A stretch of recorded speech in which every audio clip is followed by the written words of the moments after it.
Nation. Hello, I'm so excited to be here with you. I'm Coach Danielle Fleming. I am the head women's basketball coach here at Columbia International University.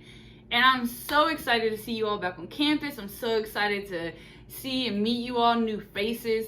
To my basketball players, I'm so excited to see you. I can't wait for conditioning start. I know you feel the same way. But let's go ahead and jump into today's topic. So I'm going to be talking about being the light and what that means. So today's scripture, I'm coming from Matthew chapter 5, verses 14 through 16. And it reads, "Ye are the light of the world. A city that is set on a hill cannot be hid. Neither do men light a candle and put it under a bushel, but on a candlestick, and it giveth light unto all that are in the house. Let your light so shine before men, that they may see your good works and glorify your Father which is in heaven." So I want to ask you today, Ram Nation, how can we be the light? What does that mean? We see here in chapter 16, it tells us to let our light shine before men so that they can be able to see our Father and glorify him in heaven. And so this is a direct reflection of how we are supposed to be like Jesus Christ when we think about the characteristics of him and we see joy, compassion, peace, love. Those are the things that we need to keep inside of us and let exude out. We need to be able to walk into a room and people feel the presence of Jesus Christ there. We need to be able to walk into a room and instantly light it up. And so here's some ways that we can do that. Engaging with people, smiling at them, nodding, waving, hugging. Some people aren't huggers, and especially now in the age of COVID, we're not going to hug too many people. And sometimes we can't really smile because our masks are in the way. So other ways that we can be a light is by giving a word of encouragement. Hey, you got this. Keep going. I see you. Text them, Facebook, Instagram, just any words of encouragement. We can be a light. Also, like I said, online, when we're posting different things, can we also be a light? Can we be a light on our Instagram page or our Facebook or TikTok? Yes, absolutely. We can allow Jesus Christ to shine through us on any platform. In fact, we should. Another way that we can be the light is our energy, right? Our energy, who we are when we wake up in the morning. Let's fill ourselves up. Let's give ourselves positive affirmations. Let's drink our herbal tea that we promised ourselves that we would be drinking for a couple weeks now. Let's get more water in, sunlight. Let's make sure that we're filling ourselves up. And most importantly, let's making sure we're filling ourselves up with the word. Making sure that we're having confirmations of who Jesus tells us that we are. We are the light.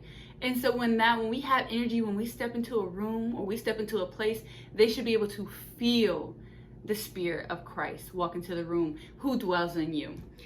I have a couple energy quotes that I like to use. And one is, "Energy, like the biblical grain of mustard seed, will move mountains." This is by Hosea Ballou.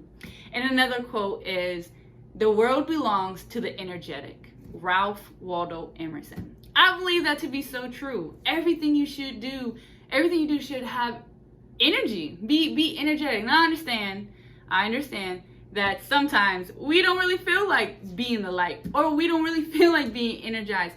But that's where discipline comes in. That's where our willpower, our self-motivation. We have to make sure that we can't be like the rest of the world. The rest of the world, they get to be down. They get to have days and weeks and months where they don't feel like being happy. We don't get that because we have Jesus Christ that dwells in us. And because he lives with us, we can be happy and we can have joy in knowing that every day is a gift, every day is a blessing, and every day we can be the light.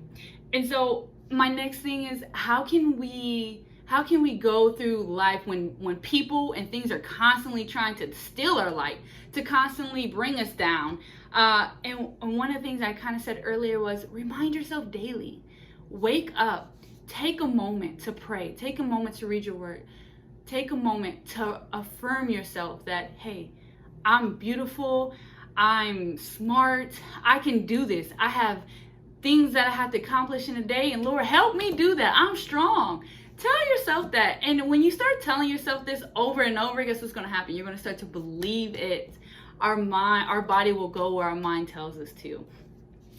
And lastly, surround yourself with positive people. People who uplift you, who don't put you down, who don't secretly talk about you behind your back. Discern those people. Be around people who bring joy, add things to your life. Those are the type of people that I want to keep around in my circle. Constantly correct me, tell me when I'm doing something wrong, but in a loving way, in a way that uplifts me, empowers me. That's what I encourage for you guys today. And lastly, watch what you're putting into your mind. Watch what you're putting into your body. Let's grow. Let's be the light everywhere we can. Remember to treat our bodies like the temple, okay? And Jesus, his spirit, he lives inside of us. And so we can't be afraid. We can't be afraid to walk out our house, to walk out our dorm room, to go on the basketball court, the soccer field, anywhere we want to go, and be the light. Be different. We are called to be different. We are called to be the light. And so I wanted to share that with you guys today. I appreciate you. I love you. I can't wait to see you and spend time getting to know you. God bless you all, and take care.